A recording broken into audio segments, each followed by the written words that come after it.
आपल्या technical problem आल्यामुळे आपण 37 पर्यंतच्या प्रश्नाची उत्तरे पाहिली होती. 38 पासून 50 पर्यंतच्या प्रश्नाची उत्तरे आपण याच सेशनमध्ये कंप्लीट करणार आहोत. बघा 38 नंबरचा जे क्वेश्चन आहे याच्यामध्ये पहिलं सांगितलं की मिश्र वाक्य कोणतं आपल्याला विचारलंय. मिश्र वाक्यासाठी 2 क्रियापद असावे लागतात हे तुम्हाला माहितीच असेल. तो गावाला गेला हे केवळ वाक्य आहे,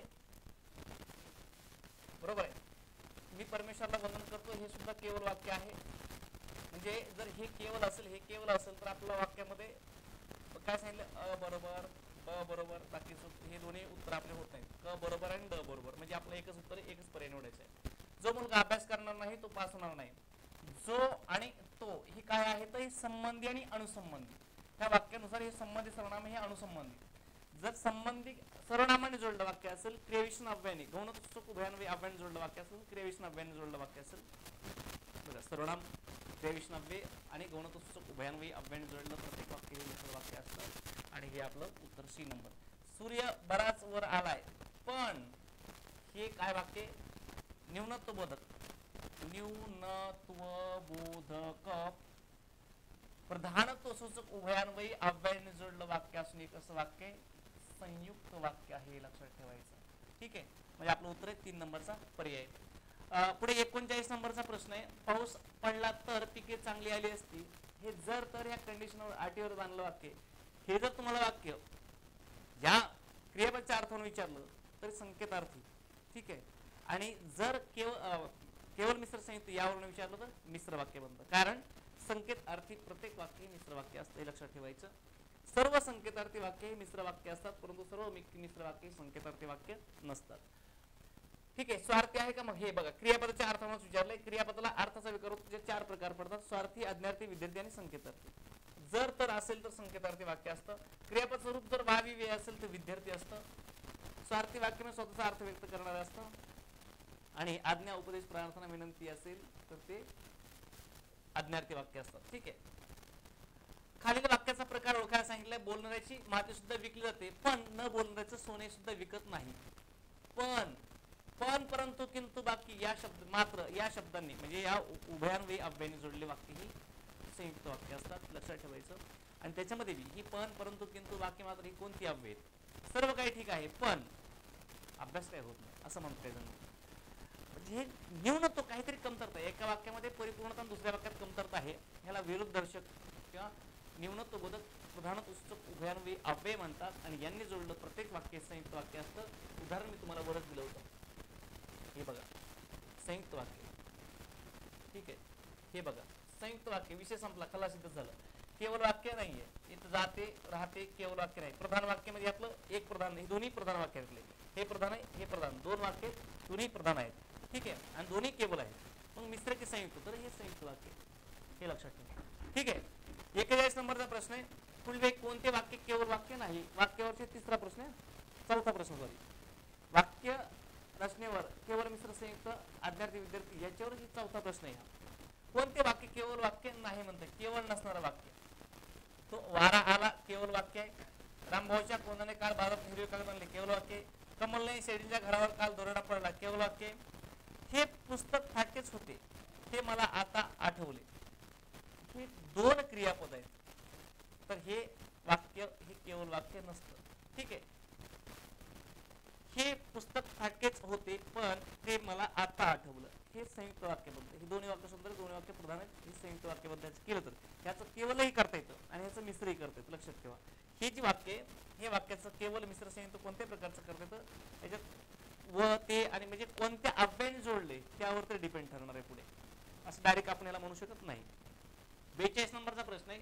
मी एकही पत्र तुम्हाला अलीकडे लिहिले नाही हे क्रियापद आहे, बरोबर आहे. मी लिहिणारा पण मी आहे, हा करताय. त्यांनी काय विचारलं आपल्याला वाक्यातील कर्म विधेयपूरक व विधेय विस्तार हे घटक कोणते. आता लक्षात घ्या कर्म यातलं कोणतं माहिती का. पत्र लिहिणारा कोण आहे मी, लिहिण्याची क्रिया पत्रावर झाली हे आहे कर्म. ठीक आहे, बर अलीकडे पलीकडे हे शब्द असतात हे असतात विधेयपूरक विधेय विस्तार. ठीक आहे, सॉरी विधेयपूरक हे तुम्हाला आहे. तुम्हाला म्हणजे काय असतं माहिती का वाक्यामध्ये येणारं नाम किंवा सर्वनाम जर वाक्यात कर्ता किंवा कर्माचं काम करत नसेल इतर काम करत असेल तर त्याला विधेयपूरक असं म्हणतात, लक्षात ठेवायचं. मग विधेयपूरक मध्ये आधार विधान विधी हे वेगळे प्रकार आले. तुम्हाला हे सर्वनाम आहे तुम्ही, पण हे वाक्यात कर्त्याचं काम करत नाही ना कर्माचं काम करत नाही, मग ह्याला म्हणायचं असतं विधेयपूरक. ठीक आहे, हे पत्र कर्म आहे, हे कर्मपूरक आहे, हे कर्म आहे, हे कर्मपूरक आहे. ठीक आहे, हे विधेयपूरक आहे. आणि अलीकडे म्हणजे कृती कुठं घडली हे दाखवणारे क्रियाविशेषण अव्यय असतात, म्हणजे क्रियाविशेषण अव्यय. आणि क्रियाविशेषण अव्यय काय करतात, क्रियापदाबद्दल विषय माहिती सांगतात, म्हणजे क्रियापदाचा ते विस्तार असतात. मग विधेय म्हणजे क्रियापद आणि विधेयाचा क्रियापदाचा विस्तार म्हणजे क्रियाविशेषण अव्यय. ठीक आहे, मग हे पत्र तुम्हाला अलीकडे हे 3 नंबर याचं उत्तर आहे. संजनाला आईची आठवण येते, तिचा कंठ दाटून येतो, हे 2 केवळ वाक्य आहेत, यांचं मिश्र वाक्य बनवायला सांगितलं. बघा, संजनाला आईची आठवण येते व तिचा कंठ दाटून, व आहे समुच्चयबोधक प्रधानत्व सुख उभयान्वय अव्ययाने जोडलं वाक्य, म्हणजे हे वाक्य कसं आहे, संयुक्त वाक्य. बरोबर आहे. संजनाला आईची आठवण येते तेव्हा तिचा कंठ दाटून, जेव्हा संजनाला आईची आठवण येते तेव्हा मात्र तिचा कंठ दाटून येतो. मग जेव्हा तेव्हा, इथं जेव्हा जोड नाही, पण हे काय क्रियाविशेषण अव्यय, हे क्रिया केव्हा घडली, क्रियाविशेषण अव्ययाने जोडलं प्रत्येक वाक्य मिश्र असतं, लक्षात ठेवायचं. हे मिश्र आहे, हे संयुक्त आहे. ठीक आहे, पुढे संजनाची आईची आठवण येते आणि तिचा कंठ दाटून येते, हे काय संयुक्त आहे. संजनाला आईची आठवण आल्यामुळे तिचा कंठ दाटून येतो, हे केवल आहे. आपल्याला विचारले कोणतं, ऑलरेडी हे केवल जे वाक्य 2, हे 2 केवल वाक्य मिश्र वाक्यात रूपांतरण करा विचारले. आणि हे संयुक्त आहे, हे संयुक्त आहे, हे केवल आहे, हे मिश्र आहे. 2 नंबरचा पर्याय. जेव्हा ते मला जोडले काहीच नाही तर हे ओळखायचं फक्त, जोडले कशानं, हे समुच्चयबोधक प्रधानत्व सुख उभयान्वय अव्यय, हे समुच्चयबोधक प्रधानत्व सुख उभयान्वय अव्यय, आणि व एकमेकाच्या जागी येतो, केवल आहे. ठीक आहे, पुढचा प्रश्न आहे, हा आंबा चांगला निघाला, हा आंबा नासका निघाला. माहिती ना तुम्हाला, विधेय पूरक किंवा पूरक दोन्ही एकच आहे. विधेय पूरक म्हणतात किंवा पूरक म्हणतात. ह्या पूरक किंवा विधेय पूरकाचे 3 प्रकार असतात, आधारपूरक, विधानपूरक आणि विधीपूरक.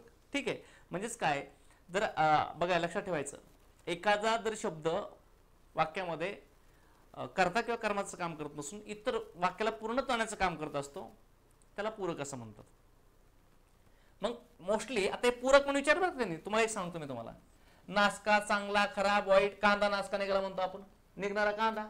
बघा, निघणारा कोण, कांदा, आंबा. मग आंबा हे काय करताय, नाव असून करताय, हे काय दर्शक सर्वनाम आहे, म्हणजे दर्शक विशेषण. ठीक आहे, हा आंबा, तो आंबा, दर्शक सर्वनाम आहे, हा दर्शक सर्वनाम. बरोबर आहे. चांगला आहे काय, विशेषण आहे, आणि हे काय क्रियापद आहे. लक्षात ठेवायचं, विशेषण असेल ना, किंवा कर्ता किंवा कर्माचं काम न करणारं नाम किंवा सर्वनाम असेल, किंवा विशेषण असेल, किंवा क्रियाविशेषणावे, स्थलवाचक क्रियाविशेषणावे किंवा स्थलवाचक शब्द असतील, तर हे पूरकाचं काम करत असतात. ह्या वाक्यामध्ये क्रियापद, कर्ता, दर्शक सर्वनाम, विशेषण म्हणताला, हे सोडून उरला एकच शब्द, तो म्हणजे चांगला, आणि हे काय मग विशेषण आहे, हे विधीपूरकाचं काम करतं. आणि विधीपूरक हा पूरकाचा प्रकार आहे, आधार. ठीक आहे, पूरकाचा प्रकार आहे. मग आपलं उत्तर काय, चांगला, हे लक्षात ठेवायचं. तुम्ही म्हणताना मग हे विशेषण आहे, अरे विशेषण आहे पण वाक्यात एक रचनेनुसार त्याला पूरक किंवा विधेयपूरक असं नाम आहे, त्याचं कार्य आहे, म्हणून तो इथे येतो. ठीक आहे, म्हणजे आपलं फक्त सी बरोबर पाहिजे, बाकी सर्व चूक. 3 नंबरचा पर्याय 44-3 हे डी सेट आहे बरं. चित्रपटातील नायकाप्रमाणे दिसण्यासाठी शरीराला न झेपणारा अतिव्यायाम केल्याने समीरला खूपच दुखापत झाली. याचा योग्य अर्थाची म्हणून ओळखायला सांगितले. अति उदार तो सदा नादार, हे चूक आहे. म्हणजे सर्वांची काळजी घेणारा माणूस हा स्वतःच कमी राहतो किंवा स्वतःकडे दुर्लक्ष होतं किंवा स्वतःचा तोटा करून घेतो. अतिराग भीक माग म्हणजे अतिराग करण्यात तोटा होतो असं. अतिशहाणा त्याचा बैल रिकामा. ठीक आहे, आणि अति देते माती. आता दोन्ही मध्ये तुम्हाला कन्फ्युजन होऊ शकतं. चित्रपटात नायकाप्रमाणे दिसण्यासाठी शरीराला न झेपणारा अति व्यायाम केल्याने अति तिथे माती. ठीक आहे, अतिशहाणा त्याचा बैल रिकामा असं होणार नाही. काय होईल, अति तिथे माती. कोणती गोष्ट अति करायची नाही, अति केली की ते नुकसानकारक ठरतं, म्हणून हे 4 नंबर बरोबर येते. सुरेश गीत गातो वाक्याचे रीतिकाळ अचूक वाक्य रूपांतरण करा. त्यांनी फक्त रीतिकाळ सांगितलं. रीतिकाळ किती प्रकार जातो, 3 प्रकार. मुख्य काळ किती आहेत, मुख्य काळ हा भूतकाळ आहे, वर्तमान आहे आणि भविष्य आहे. बरोबर आहे. मग याच्यामध्ये साधा, ठीक आहे, चालू त्यालाच अपूर्ण असं म्हणतो आपण. ठीक आहे, अपूर्ण म्हणजे त्याला चालू म्हणतो आपण. पूर्ण आणि रीती असे 4 उपप्रकार आहेत त्याचे. बरोबर. मग रीती भूतकाळ असेल, रीती वर्तमान काळ असू शकतो का रीती वर्तमान असू शकतो. आपला विचारलं रीती काळ फक्त त्यांनी सांगितलंय. कोणत्या काळातला उपप्रकार सांगितला, मुख्य प्रकार सांगितलं का नाही. सुरेश गीत गाईल, सुरेशने गीत गायले हे साधा भूतकाळ. सुरेश गीत गात आहे चालू वर्तमान काळ, रीती आहे का नाही. सुरेश गीत गात असतो हे रीती वर्तमान काळ. ठीक आहे, याला काय म्हणणार तुम्ही, रीती वर्तमान काळ. वर्तमान आहे, कुठं जातो हा, याच्यामध्ये जातो. सुरेश गीत गात असेल हा रीती भविष्यकाळ आहे. बरोबर आहे का. गात असेल म्हणजे भविष्यामध्ये किंवा गात राहील, याला म्हणायचं रीती भविष्यकाळ, म्हणजे इथे येईल तो. आता हा जर पाहायचं म्हटलं आपल्याला तर हे प्रश्नाला मी हॅशटॅग करतो. हॅशटॅग करण्याचं कारण असं आहे, सुरेश गीत गात असेल, सुरेश गीत गात राहील असं त्याचं असलं पाहिजे. बरोबर आहे, मी अभ्यास करत राहीन असं. गात असेल याचा अर्थ आहे की अपूर्ण भविष्यकाळ. अपूर्ण भविष्यकाळ म्हणजे चालू भविष्यकाळ. गात असेल, उद्या या टायमाला मी अभ्यास करत असेल, गात असेल, त अधिक लख्यात असेल तर ते चालू भविष्यकाळ आहे.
सहचर्यवाचक. हे कोणते तर सहचर्यवाचक. विचार येते का नाही, हे चारही चूक येते, सर्व पर्याय चूक. 4 नंबर आहे ऑप्शन. ठीक आहे. न कळत, कळले, न कळत, येऊन, आला, येतो, जाऊन, गेला, जातो. बघा, जा, जाऊन, जा धातू, ए धातू, ही दोन्ही धातू क्रियाविशेषणामध्ये कोणत्या प्रकारचे धातू का स्थानिक नाही, विषय साधित नाही, धातू साधित. 3 नंबरचा पर्याय आहे. ठीक आहे. नामसाधित नाही, नाम बी नाही, विषय नाही, स्थानिक नाही, तर काय ती धातू साधित. धातू कसं झाले, ए, जा, कळ हे धातू आहेत. लागी हे पुढील पैकी कोणत्या प्रकारला शब्दयोगी अव्यय आहे. शब्दयोगी अव्ययावर 2 प्रश्न, शब्दसिद्धीवर प्रश्न आहेत. बरोबर आहे, शब्दसिद्धीवर जास्त प्रश्न आहेत, वाक्प्रचारावर जास्त प्रश्न आहेत, वाक्यांचे प्रकार त्याच्यावर जास्त प्रश्न आहेत, आणि शब्दयोगी अव्ययावर एक जास्त प्रश्न आहेत. लागी काय मग सांगितलं, दिक्वाचक आहे. कुठे हे दिक्वाचक. ठीक आहे. पुढील पैकी कोणत्या प्रकारचं आहे. अरे ह्याच्यावर 2 प्रश्न आलेत, म्हणजे खूप महत्वाचा टॉपिक आहे. आपण कधी कधी याला दुर्लक्ष करतो, पण याच्या उपप्रकारावर सुद्धा बघा, शब्दयोगी अव्ययाच्या उपप्रकारावर सुद्धा प्रश्न आलेत. याच्या आधी शुद्ध शब्दयोगी अव्यय, विभक्ती प्रत्ययोगी शब्दयोगी अव्यय याच्यावर प्रश्न विचारलेत. पण हा यावेळेस याच्यावर उपप्रकारावर ह्या शब्दयोगी अव्ययाचा जर डीप मध्ये प्रश्न विचारला म्हणजे हा खूप याला टफ लेवल म्हणू आपण याला. वकिली, सौंदर्य, तास्य, गारवा ही कोणत्या प्रकारची नामे आहेत. वकील हे नाम आहे, आणि ह्या वकील या नामाला ई प्रत्यय लागला, वकिली. ठीक आहे. सुंदर या शब्दाला, विषयाला सौंदर्य ये प्रत्यय लागला. ठीक आहे. दासी या शब्दाला, दास किंवा दासी या शब्दाला ये प्रत्यय लागला, दास्य. गार या विषयाला गारवा हा शब्द लागला, गारवा. म्हणजे सगळी झाली भाववाचक नामे. ठीक आहे. कोणत्या प्रकारची नामे आहेत असं विचारलंय, भाववाचक नामे आहेत. हे जे काही मराठीचे आपण 50 प्रश्न पाहिले, पेपर जर पाहायचं काठीण्य पातळी म्हणलं तर 50 याच्यामध्ये एक 42 प्लस मार्क्स येत असतील, तसं तर 45 प्लस ठीक आहे येतील, खूप हायस्ट असं तर. पण 42 प्लस मार्क प्लस जर मार्क या मराठीमध्ये येत असतील तर ते अगदी चांगले मार्क आपण म्हणू शकतो. कारण पेपरमध्ये काही प्रश्न, आता बघा मी मास्तर आहे किंवा बरेचसे मास्तर मधील सोपं होता कारण त्यांना ते येत असतं. पण सर्वसामान्यपणे जर आपण विचार केला, आता 62.5 मार्क आलेत मुलांना, त्यांचा अभ्यासच नव्हते, पण तो प्रिलिम्सचा होता. मेन्सचा अभ्यास आणि प्रिलिम्सचा काही संबंध नाही, मेन्सचा पेपर 1चा. तर हे जे प्रश्न आहेत किंवा हे जी प्रश्न आहेत त्याची काठिण्य पातळी बऱ्याच प्रश्नांची अवघड होती, म्हणजे किती 40% प्रश्नांची काठिण्य पातळी अवघड होती. तर आपण याला 42 प्लस मार्क्स जर येत असतील, 43-44 मार्क्स म्हणजे खूप चांगले मार्क आहेत असं आपण समजू शकतो. आणि आयोगाची आन्सर केल्यानंतर त्याचे प्रॉपर उत्तर, काही प्रश्नाची तुम्हाला शंका येऊ शकतात. आता एक प्रश्नाचं उत्तर मगाशी म्हटलं की ते उत्तर दोन महात्म्य आणि महात्म्य हे दोन्ही बरोबर येऊ शकतात, पण त्यातलं महात्म्य दिलं कोणतंही दिलं तरी आयोगाचं योग्य असणार आहे, कारण महात्म्य हा शुद्ध आहे आणि महात्म्य सुद्धा वापरला जातो, पण तो दोन्हीमध्ये महात्म्याला जास्त प्राधान्य आहे. ठीक आहे, असे काही शब्द सोडले, एका दुसरा प्रश्न कॅन्सल होऊ शकतो, 2 प्रश्न, पण बाकी 48 पैकी 42-43 प्रश्न आले तुमचे तर खूप चांगले आहेत.